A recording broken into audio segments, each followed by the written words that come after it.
Innal hamdalillah nahmaduhu wa nasta'inuhu wa nastaghfiruh wa na'udzu billahi min shururi anfusina wa min sayyiati a'malina may yahdihillahu fala mudilla lahu wa may yudlil fala hadiya lahu wa asyhadu an la ilaha illallah wahdahu la syarika lahu wa asyhadu anna Muhammadan abduhu wa rasuluh ya ayyuhalladzina amanu taqullaha haqqa tuqatih wa la tamutunna illa wa antum muslimun. Amma ba'd. Rekan-rekan sekalian yang dirahmati oleh Allah Subhanahu wa taala, alhamdulillah kita panjatkan puja dan puji syukur kita kehadirat Allah Subhanahu wa taala atas segala limpahan nikmat dan taufiknya. Dan di antara nikmat dan taufik dari Allah Subhanahu wa taala adalah dimudahkan kita pada kesempatan malam hari ini mengikuti salah satu kegiatan yang diselenggarakan secara rutin ya di grup yang kita cintai ini, HSI Abdullah Rai. Dan alhamdulillah pada kesempatan muhadharah kubra, pada kesempatan sesi yang keempat ini ya, bersama kita Ustaz Dr. Sufyan Baswedan, alhamdulillah. Dan untuk mempersingkat waktu, sebelum kita mulai acara, kita mohon kepada Ustaz Dr. Abdullah Rai untuk memberikan sambutan kepada kita semuanya dan terkhusus juga kepada teman-teman angkatan baru ya, di angkatan 222 ini. Tafadhol ya Ustaz. Bismillahirrahmanirrahim. Assalamualaikum warahmatullahi wabarakatuh. Waalaikumsalam warahmatullahi wabarakatuh. Alhamdulillah, salatu wassalamu ala rasulillah wa ala alihi wa sahbihi wa man walah. Alhamdulillah, kita bersyukur kepada Allah Azza wa Jal. Kembali pada malam hari ini kita dikumpulkan oleh Allah SWT dalam rangka untuk melaksanakan sebuah kegiatan yang sudah menjadi rutinitas, yaitu muhadharah kubra, yang di antara waktunya adalah di awal akan dimulainya angkatan yang baru memulai belajarnya ya. Dan alhamdulillah sudah berjalan beberapa kali, dan ini adalah muhadharah kubra yang ke-6, dan di antara hikmahnya atau tujuannya adalah tentunya untuk menggugah kembali semangat, meningkatkan kembali semangat, kemudian juga mengenalkan saudara-saudara kita dengan para guru mereka, dengan para asatidzah mereka. Dan alhamdulillah pada malam hari ini sungguh sebuah kehormatan bagi kita semuanya berkenan hadir bersama kita Ustaz Dr. Sufyan Baswedan hafizahullah ta'ala. Tentunya di tengah-tengah kesibukan beliau dalam mengajar dan juga dakwah, alhamdulillah pada malam hari ini beliau berkenan untuk meluangkan sebagian waktu beliau bersama kita 1 jam atau 1 jam setengah ke depan. Alhamdulillah. Ahlan wa sahlan Ustaz Sufyan Baswedan hafizakumullah. Masya Allah. Iyyakumullah Ustaz. Ustaz disana. Baik. Tapi Ustaz nggak dengar ya? Iya. Waalaikumsalam warahmatullahi wabarakatuh. Iyyakumullah Ustaz. Ahlan wa Kaifa sahlan. halukum Ustaz? Khair. Kaifa halukan? Alhamdulillah khair Ustaz. Masya Allah. Barakallahu fiik. Iyyakumullah. Masya Allah. Terhib Masya Allah. sambutannya. Barakallahu fiik. Kemudian para ikhwah dan juga para akhwat sekalian yang dimuliakan oleh Allah, sekedar berita saja, berita tambahan bahwasanya HSI alhamdulillah memiliki kader-kader yang tidak sedikit yang saat ini sedang belajar bersama Ustadzuna, bersama Ustaz Sufyan di Solo ya. Dan alhamdulillah mereka banyak istifadah dari beliau dan juga Syekh Samir hafizahullah ta'ala, dan insyaallah masih melanjutkan belajar mereka di sana. Dan demikian pula pada kesempatan kali ini Ana ingin mengabarkan dengan kabar gembira bahwasanya putra Ana Muhammad alhamdulillah sudah keluar dari rumah sakit dan saat ini masih tahap pemulihan dan insya Allah akan keluar dari rumah sakit lagi ya hari Senin dan juga Selasa. Tapi alhamdulillah secara umum masa-masa kritis itu bisa dilalui dengan mudah, dan Allah SWT dialah yang memberikan karunia, yang menyembuhkan, dan kemudian tentunya doa-doa dari para ikhwah dan juga akhwat sekalian. Semoga Allah SWT menyempurnakan kesembuhan bagi Muhammad. Kemudian pada kesempatan ini pula saya juga mengucapkan sekali lagi ahlan wa sahlan kepada para peserta yang baru angkatan 222 yang insya Allah sebentar lagi akan mulai belajar. Dan pesan Ana kepada peserta baru untuk mengikhlaskan niat dan bersungguh-sungguh bersama kami mempelajari masalah akidah, menjaga adab-adab sebagai seorang penuntut ilmu, dan bisa bekerja sama dengan yang lain dalam mempelajari agama Allah ini. Dan insya Allah bagi para admin khususnya yang telah mendaftar acara yang minggu depan insya Allah akan kita adakan di Solo, tepatnya di pondoknya Ustaz Sufyan juga ya. Insya Allah kita akan bertemu secara langsung biidznillah selama 3 hari, tanggal 29, 30, dan 31. Semoga Allah SWT memudahkan urusan kita semuanya, dan jazakumullah khairan sekali lagi kepada Ustaz Sufyan atas kesediaannya. Barakallahu fikum wa sallallahu ala nabiyina Muhammad wa ala alihi wa sahbihi ajma'in. Nah.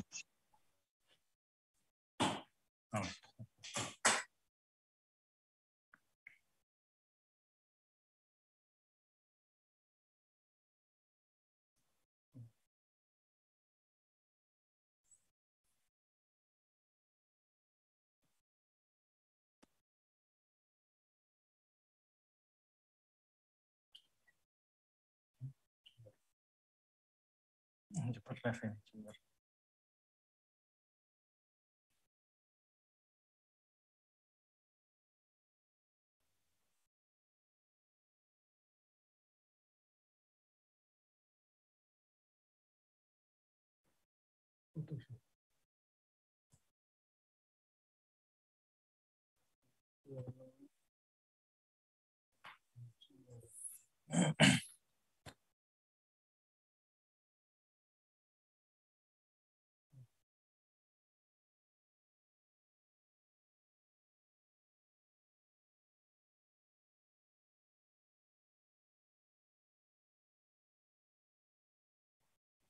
Sampai kental itu keluar.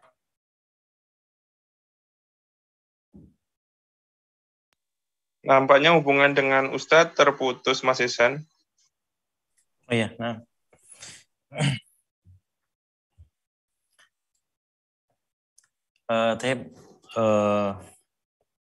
Nampaknya terputus ya koneksi dengan Ustadz, dan beliau tadi udah nyampaikan ke kita karena koneksinya di sana kurang bagus begitu. Nah. Rekan-rekan sekalian yang dirahmati Allah Subhanahu wa taala, alhamdulillah ya, beliau menyampaikan pas juga selesai ya sambutan dari beliau, alhamdulillah. Dan untuk mempersingkat waktu ya pada kesempatan malam hari ini, dan pas ya kita ada di pukul 20 lebih 2 menit. Langsung saja kita menyapa Ustaz Dr. Sufyan Baswedan. Assalamualaikum Ustaz. Waalaikumsalam. Ahlan wa sahlan. Masya Allah. Ya, nah, ini Ustaz, kita untuk materi pada kesempatan malam hari ini ya, untuk Muhadharah Kubra kita memilih kiat menuntut ilmu di zaman fitnah, karena memang Masya Allah ya, di zaman sekarang ini dengan merebaknya media yang ada di media digital terutama ya, itu banyak sekali di sana terutama ya di online gitu tuh ceramah-ceramah gitu tuh, dan juga di di dunia offline juga banyak sekarang maraknya para dai yang mereka mengajak kepada kebaikan gitu. Namun demikian tentunya kita di zaman yang penuh fitnah ini yang sebagaimana dikhabarkan oleh Rasulullah SAW perlu kaidah gitu agar kita tidak salah dalam memilih guru gitu.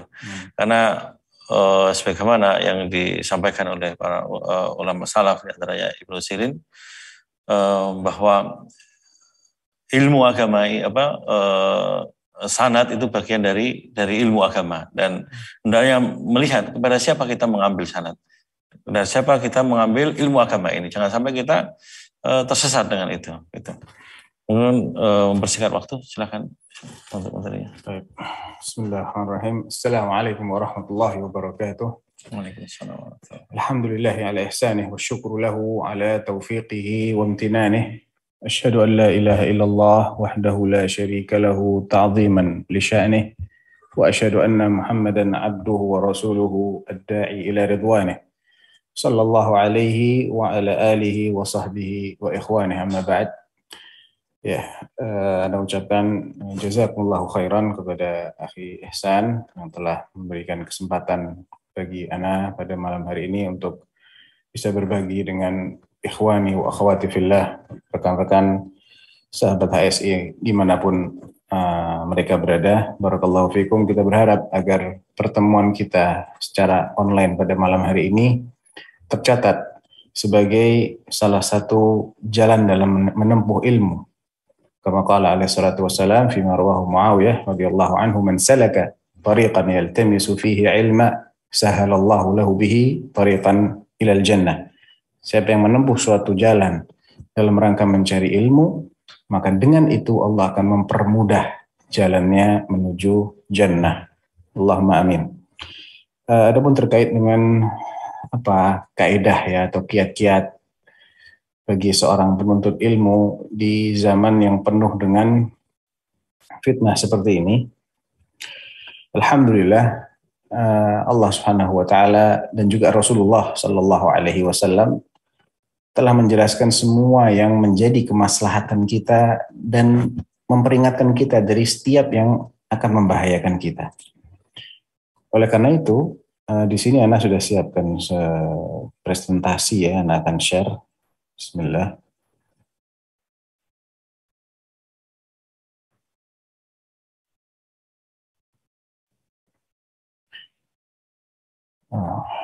Bentar.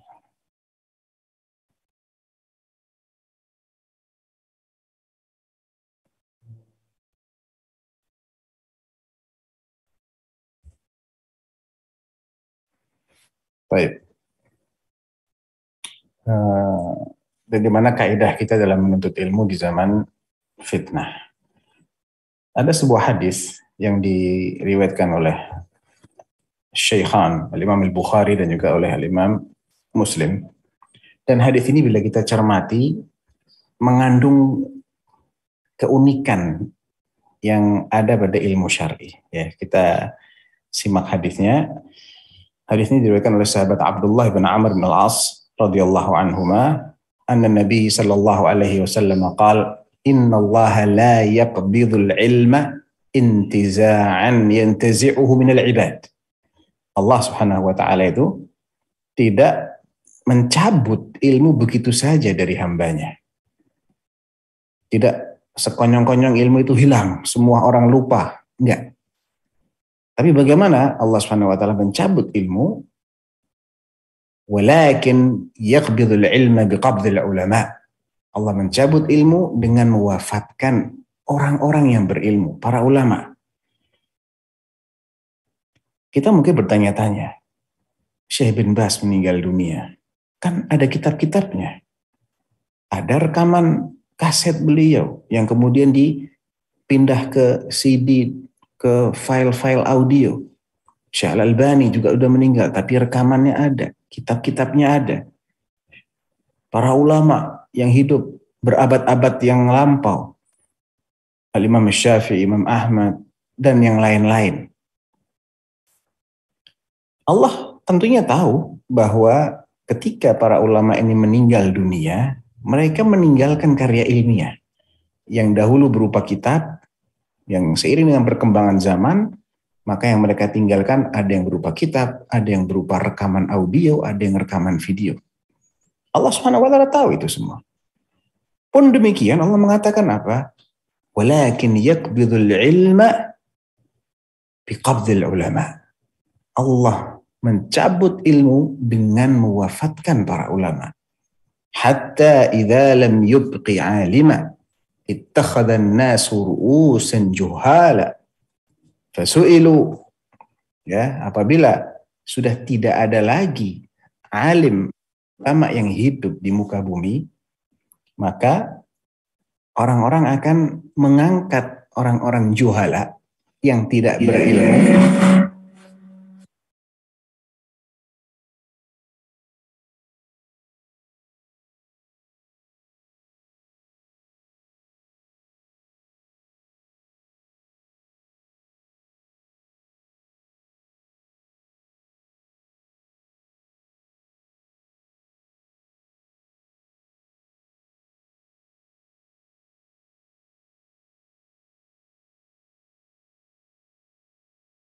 akibatnya mereka yang berfatwa tersesat, yang diberi fatwa pun ikut tersesat. Al-hadits muttafaq alaih, riwayat Bukhari dan Muslim. Nah, Al-Imam Asy-Syatibi rahimahullahu taala dalam kitab beliau Al-Muwafaqat, dalam muqaddimahnya beliau menulis sejumlah muqaddimah, kalau nggak salah muqaddimah yang ke-10. Dari hadis ini memang ilmu itu awalnya ada fi sudurir rijal, ada di hafalannya para ulama. Tsumma intaqala ilal kutub wa sarat mafatihuhu bi aidir rijal. Walaupun ilmu mereka berpindah ke kitab, tetap saja kunci-kuncinya ada di tangan para ulama yang masih hidup.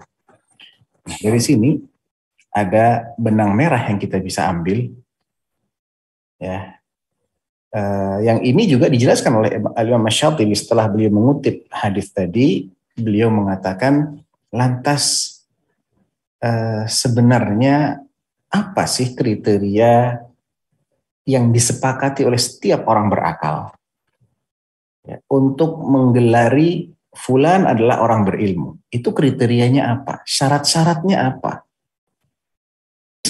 Bukan sesuatu yang hanya ada pada kita kaum muslimin, bahkan semua orang berakal sepakat tidak boleh seseorang itu digelari atau belum layak seseorang itu digelari sebagai ahli ilmu, baik ilmu syar'i ataupun ilmu duniawi, kecuali apabila terpenuhi padanya 3 syarat berikut. Dan ini penting untuk kita catat, ya. Ikhwani wa akhwati fillah, syurutul alim indal uqala. Kata Asy-Syatibi dalam kitab Al-Muwafaqat jilid 1 halaman 140 dan halaman-halaman berikutnya. Awalan ayyakuna 'arifan bi usulihi wa ma yanbani 'alaihi dzalika al-ilm. Yang pertama, dia harus menguasai dasar-dasar dan pijakan-pijakan ilmu. Sebagai contoh sederhana, kita semua pernah belajar matematika, atau fisika, atau kimia, atau biologi, atau bahasa Indonesia, bahasa Inggris, bahasa Arab, fikih, dan lain-lain. Dan masing-masing ilmu itu, ikhwani wa akhwati fillah, barakallahu fikum, pasti ada dasar-dasarnya. Matematik contohnya, tidak mungkin seseorang akan dianggap ahli matematika, matematikawan, kecuali bila mana dia menguasai dasar-dasar matematik. Ya, mulai dari penambahan, pengurangan, perkalian, pembagian, pecahan, desimal, dan terus makin dia mengupgrade dirinya, makin ahli dia. Tapi tidak mungkin seseorang melompati ini. Lantas sekonyong-konyong dia dikatakan ini orang ahli ilmu, sedangkan dasar-dasar perkalian 1 sampai 100 saja dia tidak hafal. Ya, tidak bisa dia menambahkan pecahan-pecahan, tidak bisa dia berhitung dengan konsep desimal misalnya. Nggak mungkin dia digelari sebagai ahli matematika. Nah, terkait dengan ilmu syar'i juga begitu. Setiap ilmu syar'i ada dasar-dasarnya yang biasanya itu disaripatikan oleh para ulama kita di masing-masing disiplin ilmu yang disebut sebagai matan, ya, atau mutun ilmiah. Mulai dari yang basic, yang dasar sekali, yang ringkas, yang sederhana, meningkat, ada yang medium, pertengahan, ada yang advance, ya, istilahnya adalah yang luas pembahasannya. Nah, tidak mungkin seseorang itu bisa menguasai suatu disiplin ilmu kalau dia masih lupa dengan dasar-dasarnya.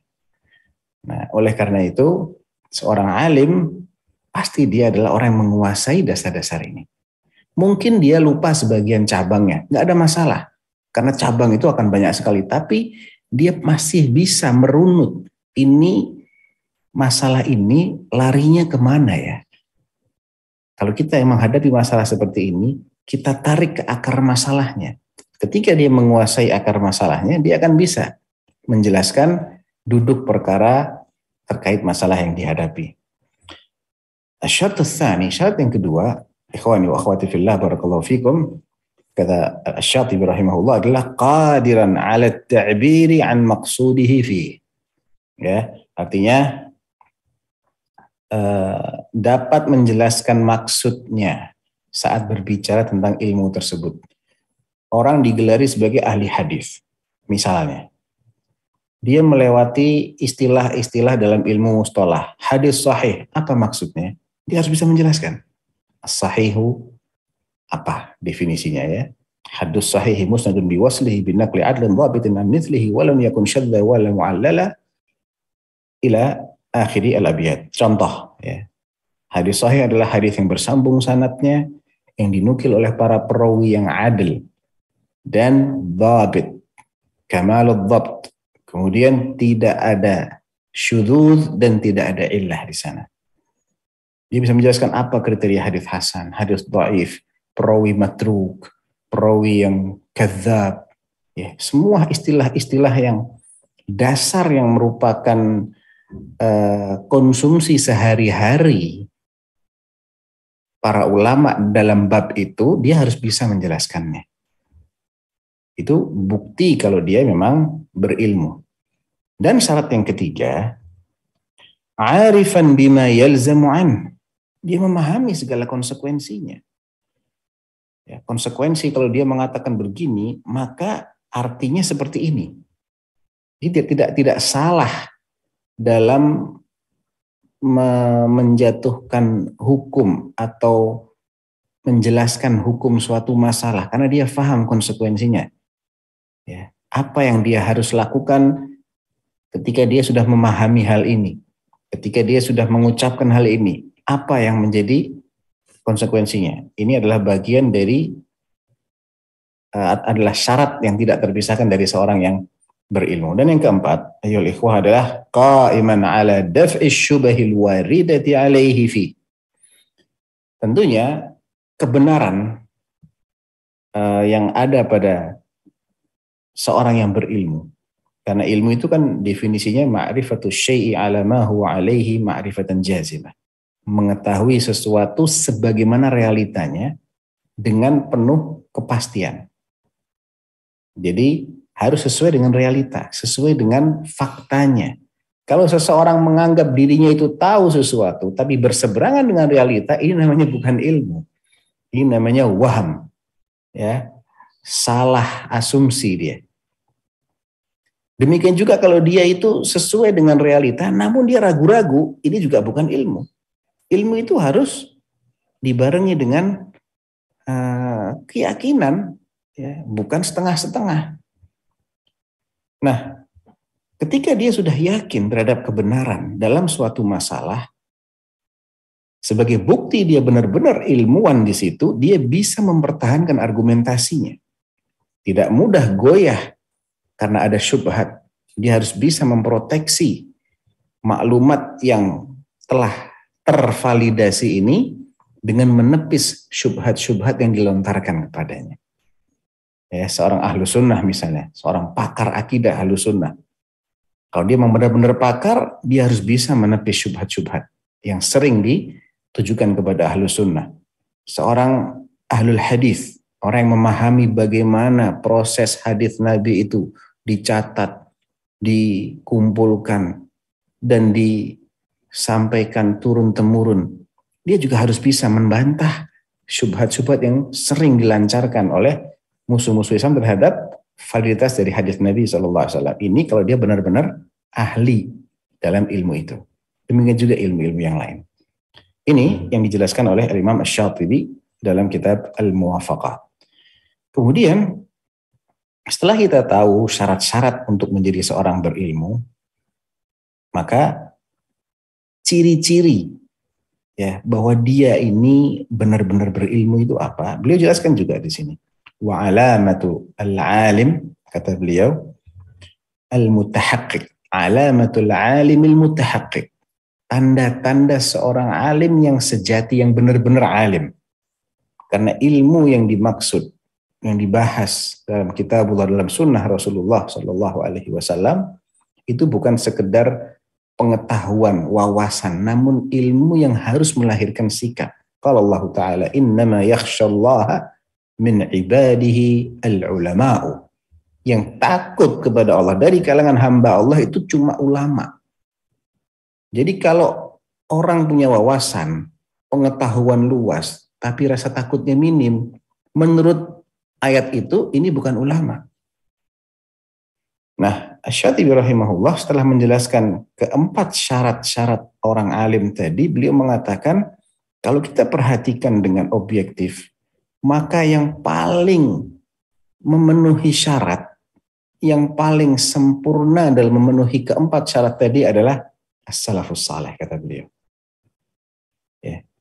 Mulai dari generasi termulia dari para salaf, yaitu ashabun Nabi Sallallahu Alaihi Wasallam.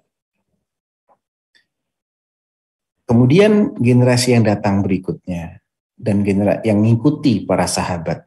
Jadi makin banyak dia meneladani sahabat Rasulullah SAW dan makin dia menguasai dasar-dasar ilmu, makin dia pandai dalam menjelaskan maksud-maksudnya, dalam memahami konsekuensinya serta menepis syubhat, makin sempurna pula syarat-syarat yang ada padanya. Makin kurang juga. Jadi berbanding lurus. Bukan berarti ketika seseorang itu memenuhi keempat syarat ini, artinya dia nggak boleh salah. Lah, manusia pasti salah. Tidak ada yang maksum kecuali Rasulullah SAW dan ijma'. Ijma' yang benar-benar terjadi itu maksum. Tidak mungkin ada ijma' dan ternyata salah. Tidak mungkin.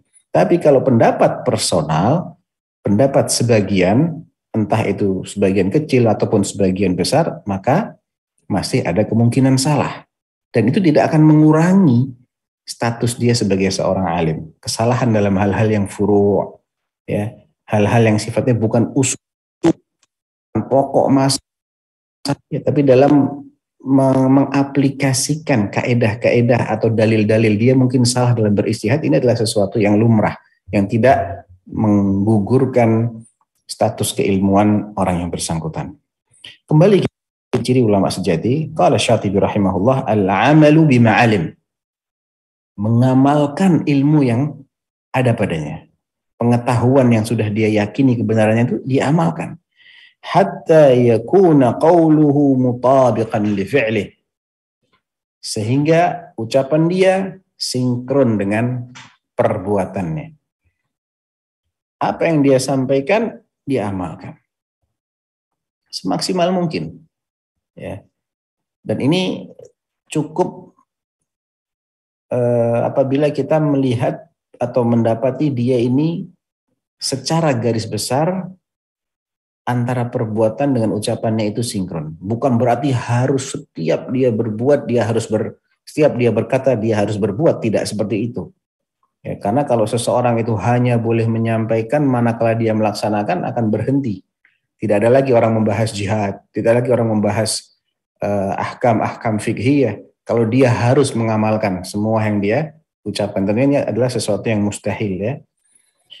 Namun secara garis besar, selama itu masih dalam batas kemampuan, maka harusnya seseorang itu komitmen antara ucapan dengan perbuatan.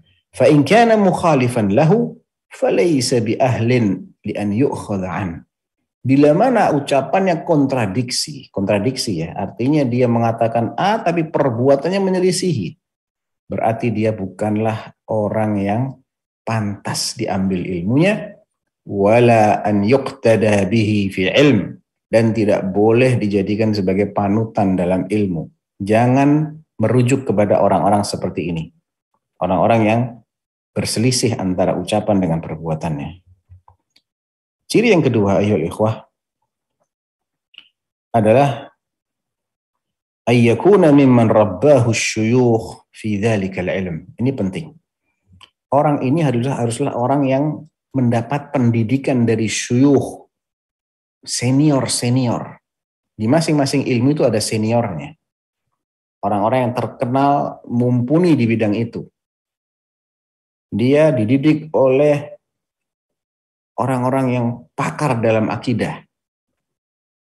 Baru orang ini akan mewarisi sifat-sifat gurunya. Tapi manakala gurunya tidak jelas, bukan orang-orang yang bisa dipercaya, dari mana dia belajar Islam nggak jelas, maka hati-hati dengan orang-orang yang seperti ini.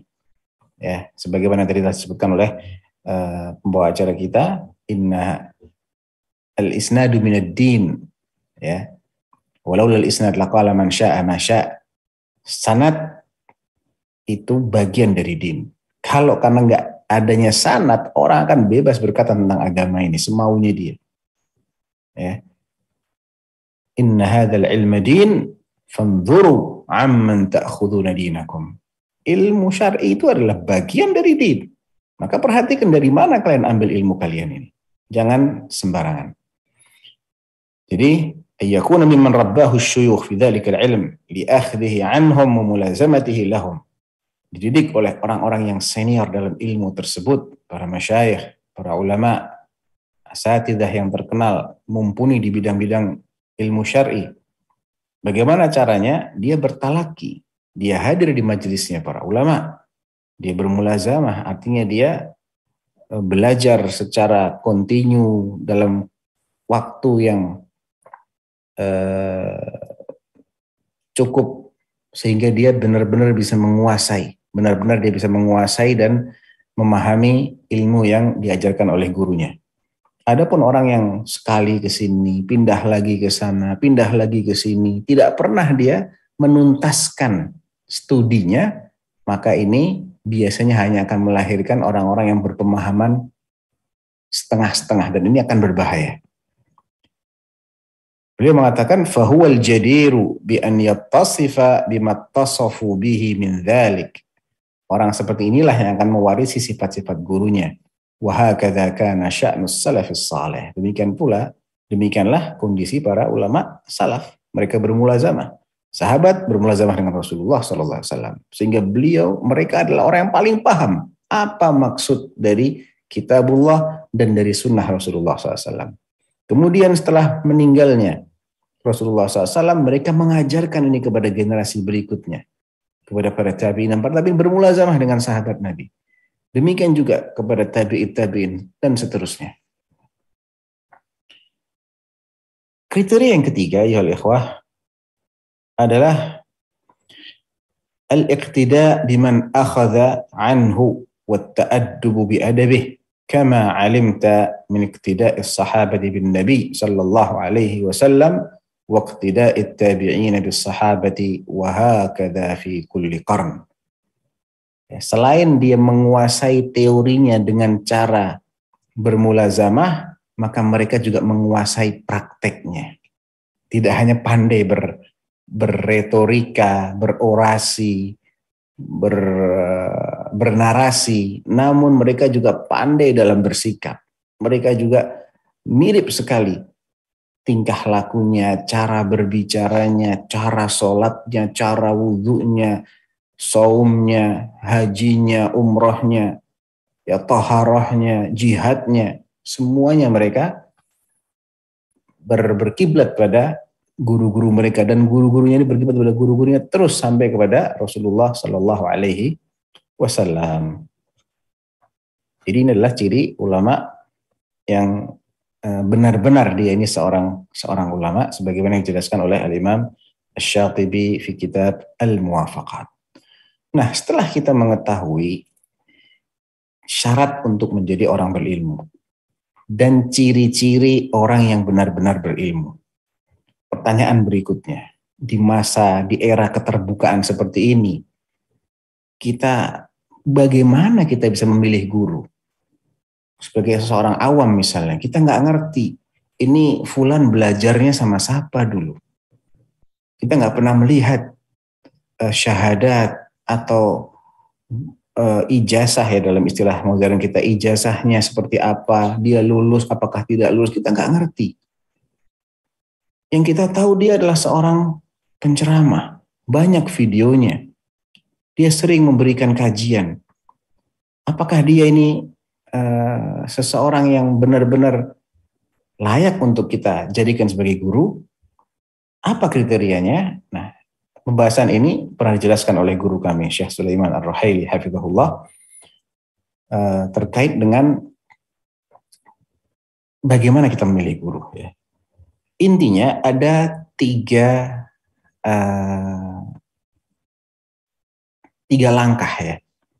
Kita memilih guru atau ustadz atau syekh atau apapun lah gelarnya yang memang direkomendasikan oleh sesama ahli ilmu. Ya, karena ilmu ini sesuatu yang populer, yang terkenal. Dan orang-orang yang membawa ilmu itu harus terkenal. Ini bukan ilmu rahasia, bukan.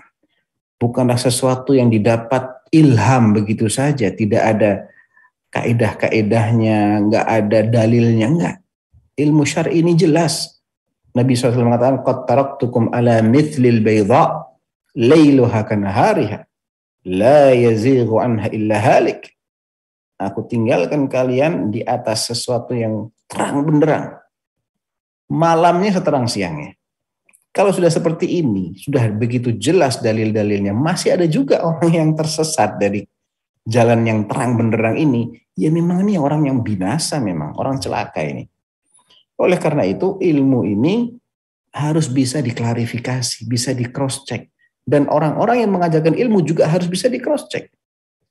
Bagaimana cara meng-cross check kita? Salah satunya adalah manakala ada sesama ahli ilmu yang merekomendasikan, belajarlah kepada fulan. Dia adalah orang yang berakidah benar, manhajnya benar. Ini yang dikenal dengan istilah tazkiyah. Suatu ketika ada seorang ahlul hadis yang bernama Baqi ibn Makhlad al-Andalusi. Baqi ibn Makhlad al-Andalusi rahimahullah. Beliau ini adalah orang yang datang dari negeri Andalus di Spanyol ya hari ini.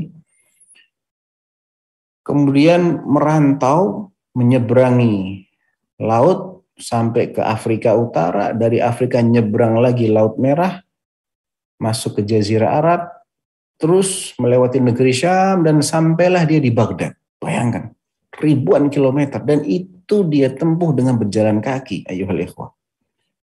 Rihlahnya yang pertama menghabiskan waktu 20 tahun, rihlahnya yang kedua menghabiskan waktu sekitar 16 tahun. Nah, ketika beliau mencapai kota Baghdad, beliau masuk di Jami' Baghdad, masjid jami'nya kota Baghdad. Beliau melihat ada sebuah halakoh yang besar, banyak orangnya. Dan di situ ada seseorang yang yujarrih wa yu'addil. Ditanya tentang bagaimana fulan qala fulan thiqah, bagaimana fulan qala fulan dhaif, fulan kadzdzab, fulan matruk, fulan saduq. Dia pun penasaran dan dia mendekat. Ditanya, siapa ini? Oh, dia adalah Yahya bin Ma'in. Nah, dia berusaha untuk mendekat lebih lanjut karena dia ingin menggali faedah dari ilmunya Yahya bin Ma'in ini. Maka dia pun minta izin untuk menanyakan sejumlah pertanyaan yang mungkin terkesan aneh dan mengharap agar dimaklumi karena dia ini orang asing, orang jauh, orang perantauan, bukan orang setempat. Jadi mungkin orang-orang yang bagi warga lokal itu sangat terkenal, bagi dia adalah orang-orang yang belum dia ketahui identitasnya. Masih misterius baginya. Dia pun menanyakan tentang si fulan, bagaimana, dijawab oleh Ibnu Ma'in, fulan kada, fulan kada. Terakhir dia satu soal lagi katanya. Kaifa Ahmad bin Hanbal? Pertanyaan yang sangat polos, sangat lugu. Kaifa Ahmad bin Hanbal, dan ini ditanyakan di kota Baghdad, tempat domisilinya Imam Ahmad bin Hanbal. Apa kata Ibnu Ma'in? Qal Ahmad bin Hanbal yus'al anni wala us'al anhu. Ahmad bin Hanbal imamul muslimin. Ya. Ahmad bin Hanbal itu yang harusnya kau tanya tentang siapa aku. Bukan kau tanyakan dia kepadaku. Dia nih imamnya kaum muslimin. Nah, ketika mendapatkan jawaban seperti ini, sudah. Sabata indahu imamatuh wa adalatuh. Sudah terklarifikasi. Dia ini memang ahli ilmu. Imam Ahmad ini adalah orang yang ahli ilmu. Dan ini diterapkan pada banyak orang, nggak hanya pada Imam Ahmad ibn Hanbal. Lantas bagaimana jika Ustadz Fulan atau Syekh Fulan atau guru kita ini tidak mendapatkan rekomendasi? Belum ada pujian yang secara lisan diucapkan atau tertulis dari salah seorang ulama. Bagaimana kita mengetahui kredibilitas dia dan kapabilitas dia sebagai ahli ilmu? Nah, Syekh Sulaiman Ar-Ruhaili menjelaskan bahwa kalau seorang itu terkenal menyampaikan ilmu, suka memberikan kajian, memberikan ceramah, dan ini diketahui oleh sesama ahlul ilm, sesama ustadz yang lain, dan mereka mendiamkan, tidak banyak mengkritisi, ya, ini merupakan tazkiyah. Artinya ilmu dia ini on the track. Ya, apa yang dia sampaikan ini secara garis besar benar. Tidak perlu diragukan lagi keakuratannya. Karena tidak boleh bagi seorang yang berilmu, yang dia mengetahui ada orang yang menyebarkan sesuatu yang keliru, kemudian mereka mendiamkan semua. Nggak mungkin ini. Dari dulu, dari masa sahabat Nabi, mereka saling mengoreksi. Ketika mendengar ada di antara mereka yang salah, misalnya memahami dalil, atau bersikap karena belum tahu dalilnya, sedangkan dia tahu dalilnya, maka dia akan meluruskan. Demikian pula di masa tabi'in, dan seterusnya sampai hari kiamat, biiznillah. Senantiasa umat ini saling mengoreksi, saling menasihati. Sehingga manakala seseorang ini sering memberikan kajian ilmiah, sering menulis buku-buku, dan diketahui aktivitasnya ini oleh sesama ahli ilmu, dan mereka mendiamkan, tidak banyak mengkritisi, ini adalah tazkiyah. Walaupun tidak langsung. Nah, bagaimana juga kalau dia ini baru pemula, misal di sebuah daerah yang jarang dijangkau oleh dai, belum banyak tersentuh oleh dakwah. Tiba-tiba ada seseorang yang datang sebagai ustadz yang merintis dakwah di situ. Bagaimana kita bisa menilai? Belum ada yang kenal, dia perintis di situ. Maka cara ketiga inilah, ikhwani wa akhwati fillah, adalah kaidah yang penting untuk kita ingat-ingat selalu. Apa yang dia sampaikan? Apakah dia menyampaikan dalil-dalilnya Ahlus Sunnah? Apakah dia menafsirkan dengan penafsiran ulama-ulama Ahlus Sunnah? Kalau dia melakukan hal tersebut, maka ini adalah tazkiyah. Bahwa apa yang dia sampaikan adalah dalil-dalilnya Ahlus Sunnah yang difahami menurut pemahaman Ahlus Sunnah, pemahaman para salaf. Nah, dia menukil, qala al-imam fulan hakadha.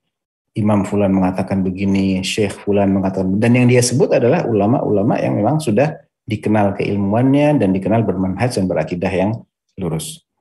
Jadi 3 hal inilah yang bisa menjadi parameter kita.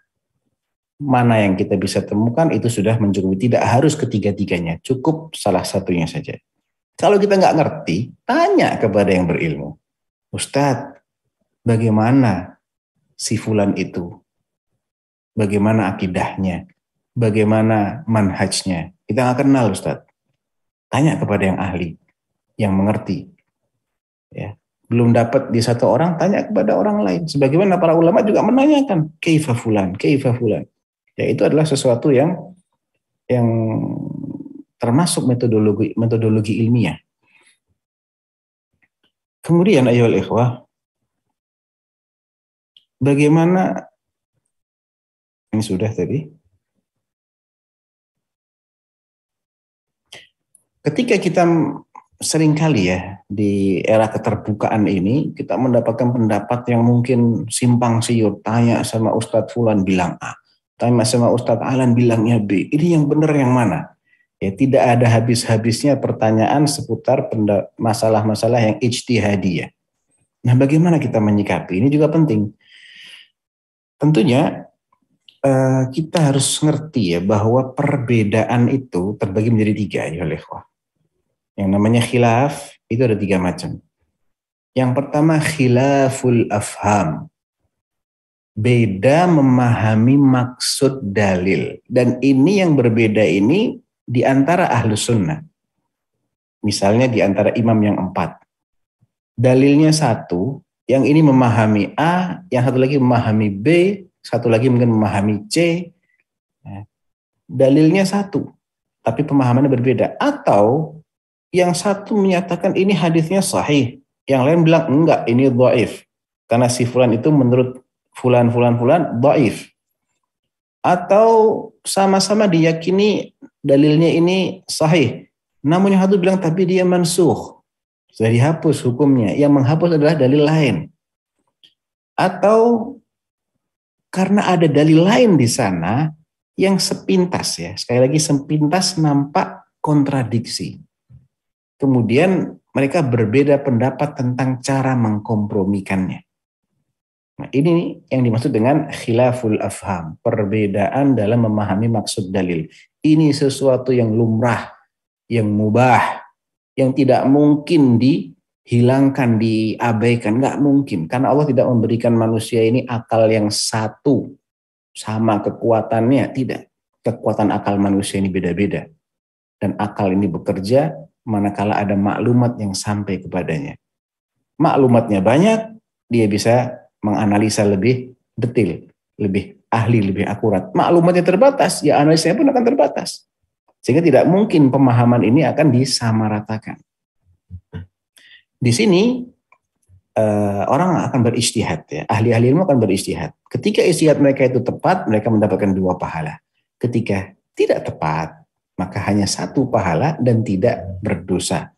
Karena dia adalah ahli ijtihad. Sikap kita bagaimana? Kita harus berlapang dada. Tidak boleh menilai pihak lain sebagai orang yang sesat atau berbuat bid'ah. Menyalahkan boleh.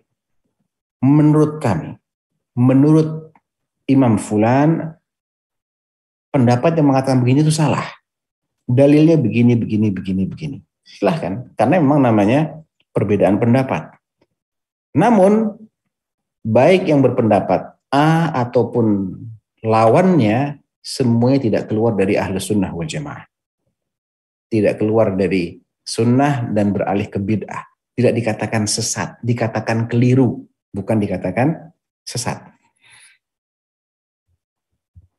Nah, tentunya yang bisa memahami seperti ini adalah orang-orang yang memang paham ya masalahnya. Karena kadang orang nggak bisa membedakan karena kekurangan ilmunya, tidak bisa membedakan ini masalah khilaful afham ataukah khilaf yang kedua, ya, khilaf tadad. Ya, yang kedua ini antitesis namanya. Menyelisihi dalil yang jelas dan sudah valid. Sekali lagi ya, dalil ini sudah valid, bukan dalil yang masih dipertentangkan validitasnya. Udah jelas, nggak ada khilaf tentang sahihnya hadis ini. Dan maksud hadisnya jelas, sharih, sahih. Atau ayatnya udah jelas maksudnya, bukan dalil yang muhtamil, bukan dalil yang multitafsir, enggak, dalil yang qat'i. Masih diselisih juga. Ya. Nah, ini haram hukumnya.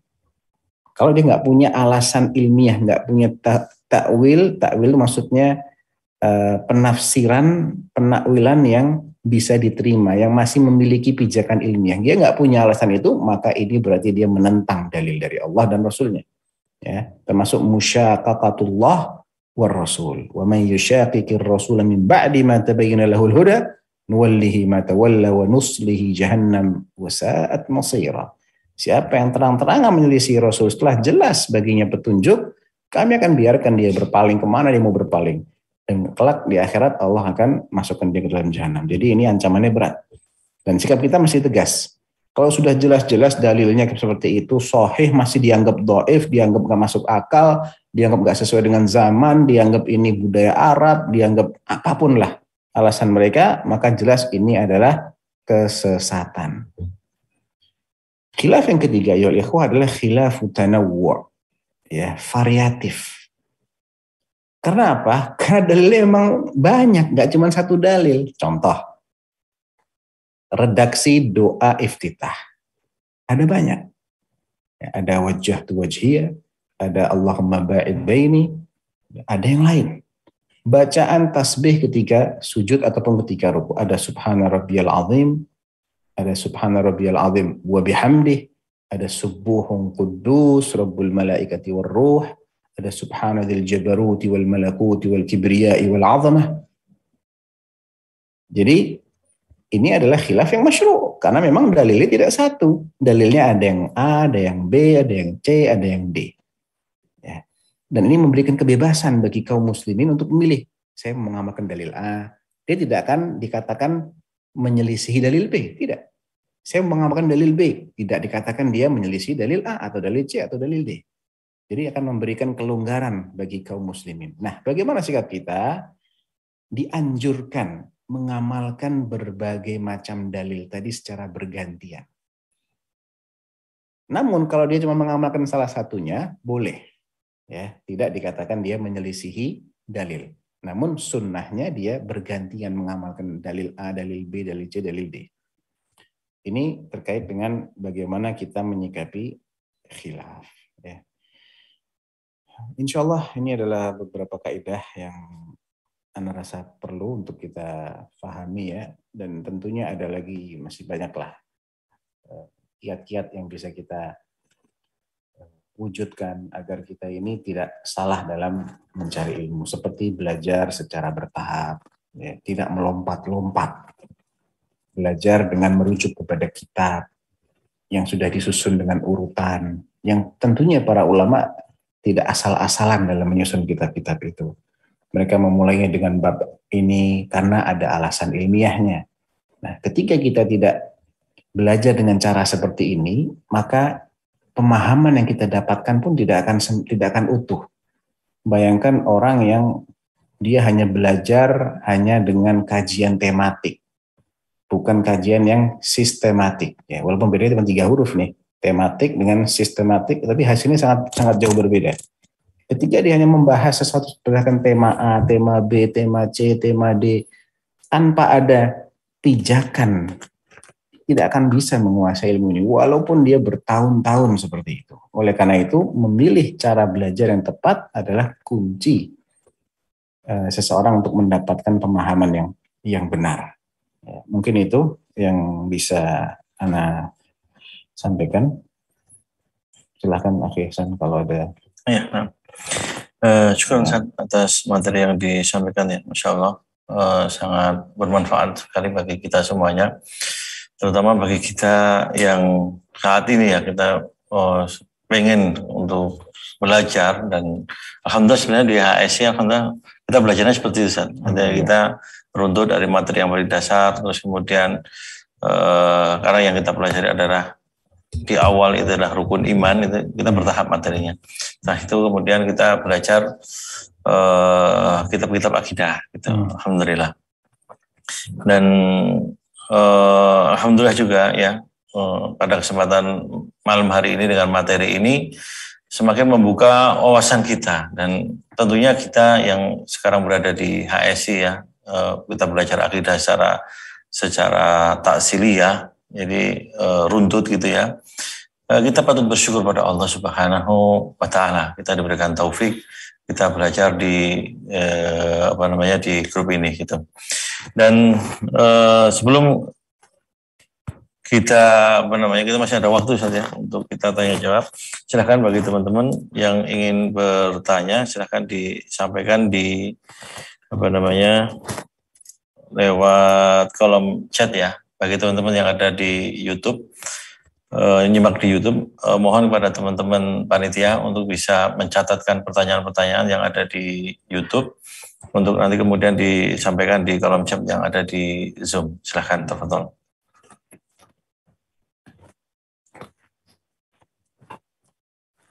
Mungkin untuk mengawali Ustaz, jadi kita pernah mendengar satu hadis yang diriwayatkan dari sahabat Udzaifah radhiyallahu taala anhu, yang hadis ini juga masyhur ya, tentang Udzaifah yang menghabarkan bahwa nantinya akan adanya dai-dai yang mereka menyeru ke neraka jahanam.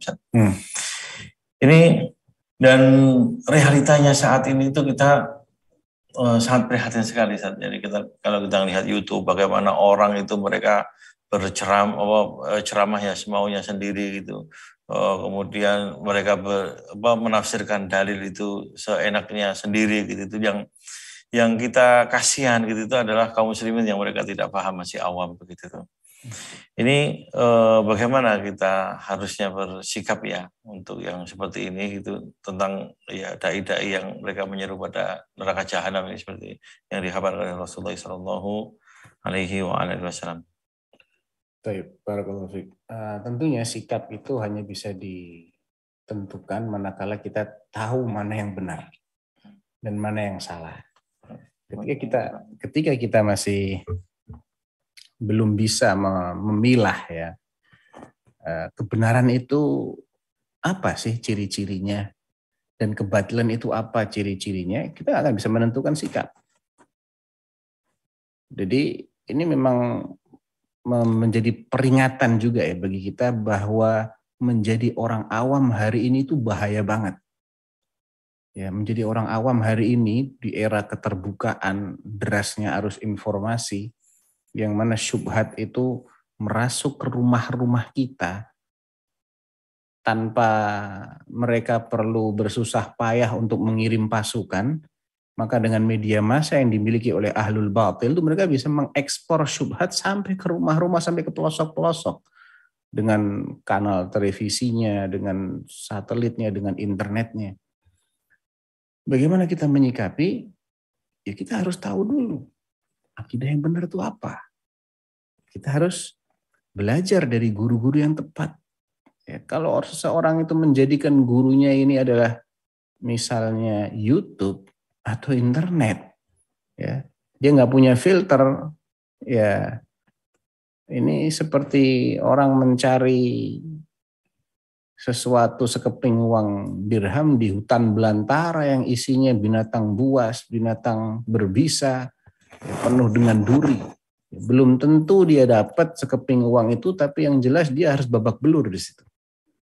Sehingga bagaimana kita menyikapi banyaknya duat ala abwabi jahannam, tidak ada cara lain kecuali dengan kita mengetahui terlebih dahulu apa akidah Ahlussunnah wal Jamaah, lengkap dengan dalil-dalilnya. Jadi jadilah orang yang selalu terikat dengan dalil, karena yang boleh membenarkan dan menyalahkan itu bukan si fulan, tapi dalil yang dia bawa. Dan manusia ini, Asy-Syatibi rahimahullah menjelaskan, manusia ini butuh kepada syariah. Kalau manusia nggak butuh kepada syariat, dan masing-masing bisa menciptakan syariat, maka tidak akan ada perselisihan di antara umat manusia di dunia ini. Seandainya konsep untuk mengatur, untuk menetapkan benar dan salah, cara beribadah, cara bermuamalah itu sesuatu yang bisa dirumuskan oleh manusia tanpa keliru, maka tidak akan ada perselisihan di muka bumi ini. Adanya perselisihan, pertentangan, peperangan di antara sesama orang berakal, sesama manusia, ini menjadi bukti bahwasanya manusia ini nggak bisa membuat aturan yang benar-benar adil, benar-benar tepat. Dia itu perlu adanya syariat dari Allah Subhanahu wa taala. Karena Allah utus para rasul. Allah turunkan kitab suci. Nah, kita mesti tahu apa ini kandungan yang ada dalam Al-Quran, bagaimana Nabi SAW menjelaskan kandungan Al-Quran tadi. Tanpa kita mengetahui ini, kita nggak akan bisa selamat dari du'at ila au ala abwabi jahannam. Ya. Waddiddu, kata Al-Mutanabbi, wa bididdiha tatabayyana al-asya'. Dengan mengetahui lawan dari sesuatu, akan jelaslah hakikat sesuatu itu. Kita nggak akan bisa mengenali syirik, kecuali kalau kita ngerti tauhid. Kita ngerti tauhid, maka lawannya adalah syirik. Kita akan mengenal bid'ah manakala kita memahami hakikat dari sunnah Rasulullah Sallallahu Alaihi Wasallam. Nah, terus ada pertanyaan dari teman-teman. Yang pertama adalah apakah dalam memilih guru itu harus mencari yang memiliki ijazah atau sertifikat mengajar begitu, Ustaz? Di zaman sekarang, karena sempat ada isu ya bahwa para duat ini mau diberikan sertifikat seperti itu, atau yang bagaimana, Ustaz? Iya, itu bukanlah suatu keharusan dalam pengertian kalau nggak punya sertifikat pasti dia tidak layak dalam mengajar. Nggak sesimpel itu. Ya, karena ini juga tergantung siapa pula yang memberikan sertifikat. Apakah sertifikat itu diberikan oleh pihak yang berkompeten, yang memang memiliki kredibilitas dan kapabilitas untuk menyatakan bahwa fulan adalah orang yang memang menguasai ilmu dan sudah layak untuk mengajar. Kan kita juga tidak bisa sesederhana itu ya. Artinya kalau lembaganya adalah lembaga milik orang-orang yang tidak paham Islam, apa artinya sertifikat yang mereka berikan? Ya. Yang penting itu adalah hakikatnya. Ada sertifikat dibarengi dengan ada hakikat, ini bagus. Akan semakin meyakinkan kita. Tapi yang penting hakikatnya. Karena para ulama kita dulu juga nggak pernah ada yang punya ijazah. Imam Syafi'i nggak punya ijazah, tapi dia punya rekomendasi. Dia punya tazkiyah dari para ulama. Dan itu sudah sangat populer. Cukuplah tazkiyah dan popularitas beliau sebagai ahlul ilm dan pengakuan para ulama sebagai ahlul ilm sebagai bekal untuk dijadikan rujukan dalam hal ilmu. Tapi orang yang punya setumpuk ijazah, namun ketika dia berbicara, dia dikritisi oleh para ulama, dikatakan ini orang ngawur bicaranya, dalilnya serampangan, pemahamannya kacau, maka tidak ada artinya dia punya ijazah di sini. Tidak ada artinya dia diberi otoritas oleh pihak tertentu untuk berceramah. Nah, pertanyaan berikutnya, bagaimana kita mensikapi ya kebidahan yang ada di satu daerah yang memang minim dakwah di sana gitu. Apakah ada kewajiban bagi kita untuk berdakwah di sana gitu, sedangkan ilmu ini masih minim, Ustaz? Ya. Menyikapi bid'ah adalah salah satu bentuk kemungkaran, dan Nabi sallallahu alaihi wasallam telah menjelaskan, man ra'a minkum munkaran falyughayyirhu bi yadihi fa illam yastati' fa bi lisanihi wa illam yastati' fa bi qalbihi wa dzalika adhafu al-iman. Barang siapa di antara kita yang menyaksikan, dibilang menyaksikan tapi bukan sebatas menyaksikan saja ya, mendengar juga masuk, atau mengetahui adanya suatu kemungkaran, maka hendaklah dia mengingkari dengan tangannya, dengan kekuatan yang dia miliki, dengan kekuasaan yang ada padanya. Ini yang paling afdal. Ya. Namun kalau nggak bisa, karena pertimbangan satu dan lain hal, karena takut resiko, atau memang dia nggak punya hal itu, maka dia beralih ke opsi kedua, yaitu mengingkari dengan lisan. Menjelaskan bahwasanya ini adalah mungkar berdasarkan dalil-dalilnya. Dia nggak ngerti dalilnya, nggak menghafal dalilnya, dan dia takut juga kalau dia mengingkari nanti akan diprotes sama masyarakat sekitar, akan dikucilkan, mungkin akan diusir dari situ, dan dia adalah orang yang belum bisa untuk pindah ke tempat lain misalnya. Maka tersisa satu opsi lagi, yaitu al-inkar bil qalb, dengan membenci kemungkaran itu, membenci bid'ah tersebut. Jadi itu yang minimal dia bisa bisa lakukan. Paling tidak dia membenci. Dan bila mana ada kesempatan untuk beralih ya ke tempat lain, maka sebaiknya dia beralih ke tempat lain. Wajib gak mendakwahi? Ya, dakwah ini adalah bentuk dari ingkarul munkar. Kalau dia punya ilmunya, dia bisa mendakwahi dengan bil hikmah, bil mau'izah hasanah, dengan argumentasi yang tepat, maka sangat dianjurkan dia untuk mendakwahi. Tapi minimalnya dia ada ingkar bil qalb. Ya, kalau belum bisa ya belajar, ya, ditingkatkan dulu ilmunya atau menggunakan sarana lain. Kan dakwah tidak harus dengan secara lisan ya, secara verbal nggak harus begitu. Misal bisa dengan mengundang seorang ahli ilmu untuk mengadakan kajian di situ, ya nanti dia diminta untuk menjelaskan masalah ini secara ilmiah sehingga orang-orang yang hadir di situ jadi paham. Atau bisa dengan membagikan buku-buku tertentu atau menyebarkan link-link yang berisi kajian ilmiah kepada orang-orang yang dikenal di situ, ya, atau mengajak mereka untuk menyimak atau masuk misalnya ke grup-grup kajian. Banyak sekali cara yang kita bisa lakukan untuk berdakwah tanpa kitanya sendiri yang harus berceramah di situ. Terus ada pertanyaan juga. Ini bagaimana kiat ya dengan zamannya fitnah seperti ini? Adakah doa-doa yang dianjurkan atau yang mungkin doa yang maksur ya, yang dari Rasulullah SAW atau dari Al-Quran yang sepatutnya kita hafal dan kita amalkan agar kita bisa selamat dari fitnah seperti itu?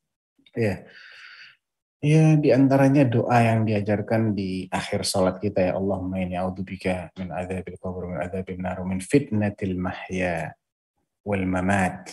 Ya, fitnatil mahya, fitnah yang kita hadapi ketika kita masih hidup ataupun nanti setelah kita mati. Ya, ini adalah bagian dari doa. Demikian juga doa agar kita diberi keteguhan ya dalam mengikuti kebenaran. Allahumma arinal haqqa haqqan warzuqna ittiba'ah wa arinal batila batilan warzuqna ijtinabah. Kemudian juga doa-doa lain yang sifatnya minta diberi kebaikan dunia dan akhirat, karena mengerti mana fitnah, mana sunnah, mana bid'ah, mana hak, mana batil, ini adalah kebaikan. Rabbana atina fid dunya hasanah fil akhirati hasanah wa qina adzabannar. Ini adalah juga bagian dari doa yang ma'thur. Demikian juga ketika seorang berkata, Allahumma ya muqallibal qulub, tsabbit qalbi ala dinik. Ini termasuk kana aktsara doa Rasulullah SAW, ya muqallibal qulub, tsabbit qalbi ala dinik. Wahai zat yang membolak-balikan hati, tetapkan hatiku untuk senantiasa ada di atas agamamu. Ya. Dan masih ada lagi insya Allah doa-doa lain ya, kita bisa baca di kitab-kitab doa-doa ma'thur seperti Hisnul Muslim dan yang semisalnya, atau doa yang sifatnya sesuai dengan kebutuhan kita dan kemampuan kita. Jadi kalau kita tidak mampu menghafal doa dalam bahasa Arab, ya kita doa dalam bahasa yang kita bisa untuk berdoanya, karena Allah memahami semua bahasa. Ya. Berikutnya, mohon nasihat ya. Ada sebagian mereka para syabab itu yang mereka bersemangat dalam menyebarkan ilmu itu. Namun demikian mereka tidak ada ustadz yang secara khusus membimbing mereka, Ustadz. Gitu. Jadi mereka bikin poster-poster dakwah, jatuh dari Al-Quran, dari hadis itu. Kadang mereka juga bikin artikel gitu. Mungkin sebagian mereka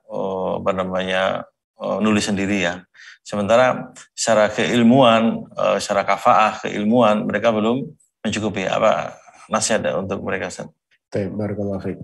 Ini melihat kepada apa yang disebarkan.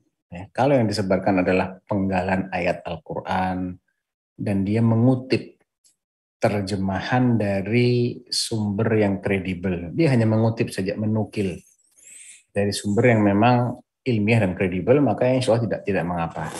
Yang Demikian juga kalau dia mengutip sebuah hadis disertakan dengan terjemahannya dari sumber yang kredibel, yang memang bukan dia sendiri yang menerjemahkan, padahal dia tidak memiliki kemampuan ke sana, maka tidak mengapa. Intinya sekedar sebagai penyampai saja.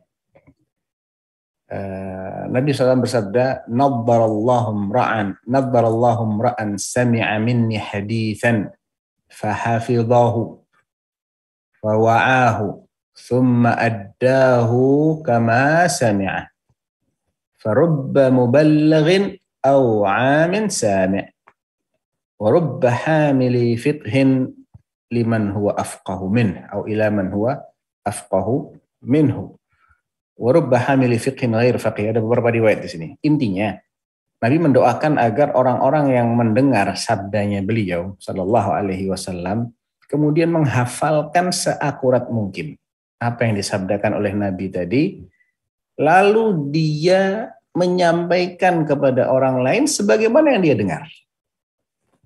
Nabi mendoakan agar orang ini diberi wajah yang berseri-seri. Artinya Nabi memotivasi kita agar menyampaikan seakurat mungkin, walaupun kita cuma menukil. Bukan analisa kita, bukan fatwa kita, bukan pendapat kita hanya menukil. Tapi pastikan yang dinukil ini adalah hak, adalah kebenaran. Boleh jadi memang yang nukil ini belum paham, tapi kalau dia menukil saja, kebenarannya sudah seperti ini, dia hanya menyampaikan saja, nggak ada masalah. Yang jadi masalah itu adalah kalau dia ikut menafsirkan sesuatu, menyimpulkan sesuatu, padahal dia belum memiliki kapasitas ilmiah ke sana, kemudian dia sebarluaskan, wah ini bisa fatal akibatnya. Ya, bisa fatal. Bukannya dia mendapatkan pahala, mungkin dia justru membuat bingung banyak orang. Nah, masih ada beberapa pertanyaan yang lain.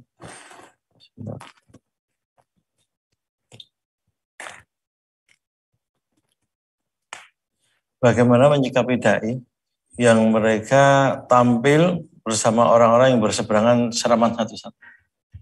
ya, Al-Imam padahal beliau ini dai ini mendakwahkan juga manhaj salaf. Ya, ini memang salah satu yang menjadi hal yang sering membingungkan ya, atau membuat orang-orang itu menjadi gamang dan menjadi samar-samar lagi. Salah seorang salaf, kalau nggak salah itu Al-Imam Sulaiman bin Mihran Al-Kahili Al-Kufi Al-A'mash. Beliau mengatakan, "Kanu la yas'aluna 'anir rajuli ba'da thalath." Para salaf ahlul hadis khususnya itu tidak akan mempertanyakan seseorang setelah mengetahui 3 hal dari orang ini. Mudkhalahu wa makhrajahu wa mamsyah. Dia masuk ke rumahnya siapa, dia kelihatan keluar dari rumahnya siapa, dan dia kelihatan runtang-runtung sama siapa. Runtang-runtung itu apa ya? Bahasa Indonesianya apa? Sana kemari lah. Teman setianya dia ini siapa, yang sering bersama dengan ini siapa. Karena memang tabiat manusia itu dia hanya akan cocok dengan orang-orang yang satu frekuensi. Al-arwah junudun mujannadah, ma ta'arafa minha ikhtalaf wa ma tanakara minha ikhtalaf, kata Nabi. Ruh kita ini ya akan mencari yang sepasang-sepasang. Orang-orang baik dia akan bergaul dengan orang-orang baik. Orang-orang nggak baik dia akan akrab juga dengan orang-orang nggak baik. Sehingga kalau dia ini awalnya dikenal sebagai seorang dai yang berada di atas jalan yang benar, tapi kok dia bersahabat dengan tokoh-tokoh ya, yang sudah disepakati, semua orang atau ahli-ahli ilmu sudah sepakat ini orang nggak benar, kok dia masih akrab di situ bersama dengannya, sering runtang-runtung atau keluar masuk ke rumahnya dia, maka ini perlu diwaspadai. Ya, perlu diwaspadai. Lain halnya kalau yang dinyatakan ini ahli bid'ah ini masih artinya sebagian orang menganggap dia sudah layak untuk dibid'ahkan, sebagian ahli ilmu. Tapi sebagian lagi mengatakan enggak, dia belum separah itu. Kemudian Ustadz A ini memilih pendapat yang mengatakan dia belum masuk ke ranah ahli bid'ah, maka ini tidak masalah di sini. Tapi kalau sudah orang-orang sudah mengatakan ini orang harusnya dihindari, bukan dijadikan teman setia, dia masih berteman dengan orang ini, maka kita harus waspada. Nah, bagaimana pula menyikapi khilaf ulama yang sebagian mengatakan wajib, sebagian mengatakan sunnah seperti ini? Bagaimana Ustaz menyikapi? Ya, kalau kita ini orang awam, kita lihat masalah ini biasanya masuk dalam disiplin ilmu apa? Fikih kah? Akidah kah? Hadis kah? Tafsir kah? Mungkin juga masalah yang lain ya. Misalnya masalah fikih. Ada sebagian ulama berbeda pendapat. Kita lihat yang berbeda pendapat ini antara ahli fikih dengan ahli tafsir atau dengan ahli hadis, atau bagaimana? Kalau ini ahli fikih dengan ahli hadis. Kemudian yang ahli fikih ini menjelaskan bahwa maksud dari hadis ini misalnya adalah begini. Ya, sedangkan yang menyelisih ini adalah orang yang disiplin ilmu yang dia kuasai itu bukan ilmu fikih tapi ilmu lain. Maka tuntutan dari sikap ilmiah adalah lebih mengikuti yang memang lebih pakar di bidang itu. Sebaliknya kalau pembahasannya adalah seputar ini sahih atau dhaif hadisnya, yang dikenal sebagai ahli tafsir atau ahli fikih mengatakan hadisnya sahih, tapi yang lebih dikenal sebagai ahli hadis mengatakan enggak, dia dhaif. Siapa yang kita ikuti? Ya ikuti yang lebih ahli di bidang hadis. Nah sekarang kalau dua-duanya ahli hadis, Imam A dengan Imam B misalnya, Imam At-Tirmidzi dengan misalnya Imam Muslim, misal aja, atau Imam Bukhari. Imam At-Tirmidzi mengatakan hadza haditsun hasan. Imam Bukhari dalam kitab yang lain, bukan kitab sahih, kitab yang lain mengatakan hadis ini dhaif. Kita ikut siapa? Nah, siapa yang lebih menguasai ilmu hadis di antara mereka? Kita nggak tahu nih, kita orang awam. Tanya sama ahli hadis. Ustadz, antara Imam Bukhari dengan Imam Muslim, Imam Tirmidzi misalnya, siapa yang lebih ahli? Kalau mereka beda pendapat, saya ikut siapa? Saya sebagai orang awam ikut Imam Bukhari. Ya udah, ikut aja Imam Bukhari. Gitu. Nah, ya, silakan bagi teman-teman yang masih ada pertanyaan, silakan bisa disampaikan.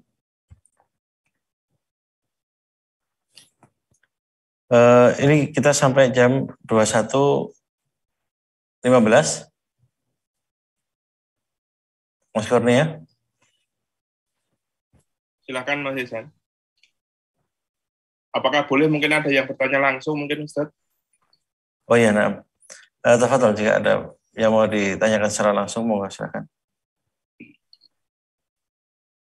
Teman-teman yang mau bertanya silakan raise hand, mungkin akan diberikan hak bicara.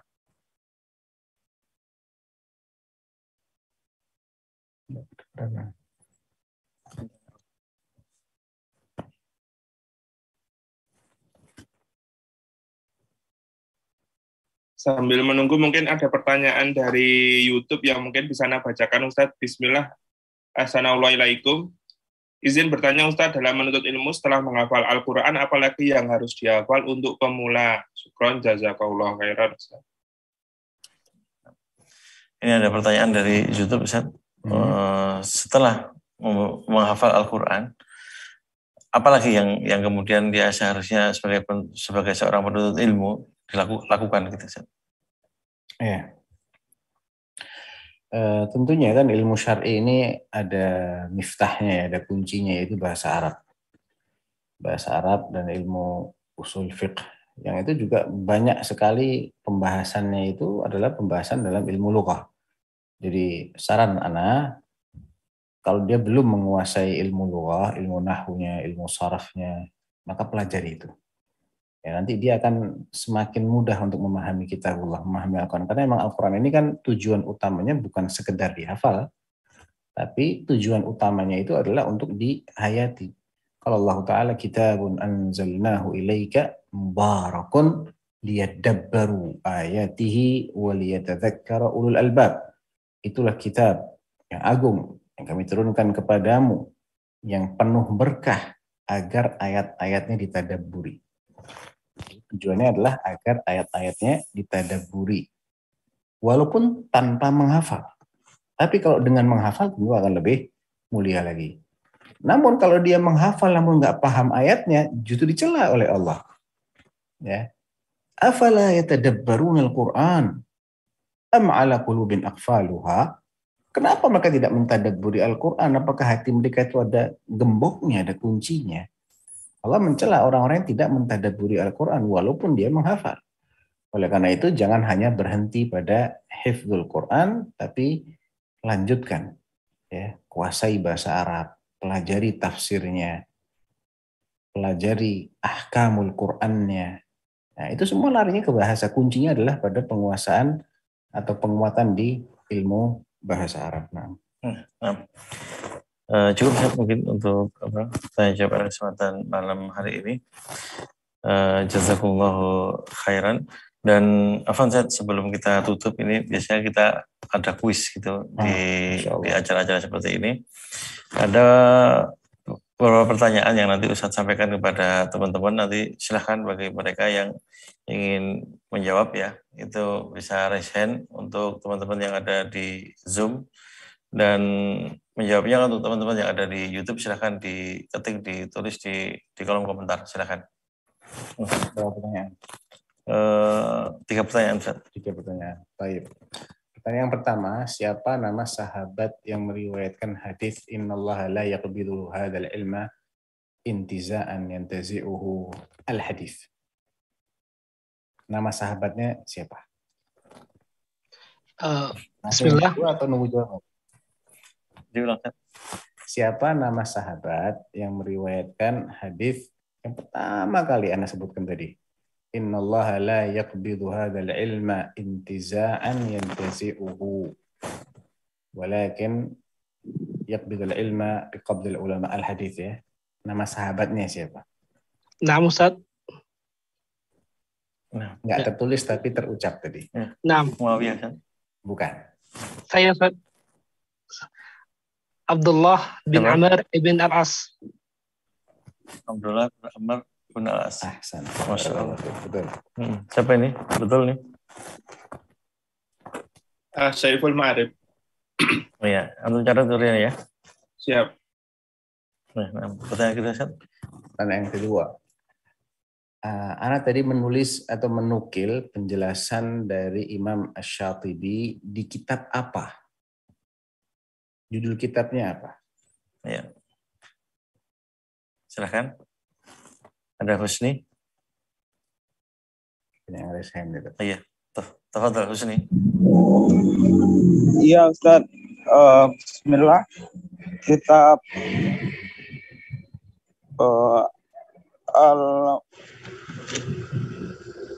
Al-Munafaqah Ustaz. Kitab apa? Kitab Al-Munafaqah. Al-Munafaqah. Tadi coba saya apa judul kitab karya Imam Asy-Syatibi yang merupakan rujukan Ana dalam menukil tentang syarat-syarat orang yang berilmu dan seterusnya tadi. Iya Ustaz, kitab Al-Mufaraqah. Al-Mufaraqah keliru. Ada yang Al-Mufaraqah bukan. Muhammad Nur Wahyu silakan. Ya, Assalamualaikum Ustaz. Jawabannya Al-Muwafaqat. Al-Muwafaqat keliru. Betul. Al-Muwafaqat betul. Oh iya. Bukan Al-Warakat ya. Bukan Al-Warakat. Muhammad Nur Wahyu ya. Masya Allah. Pertanyaan ketiga. Pertanyaan ketiga.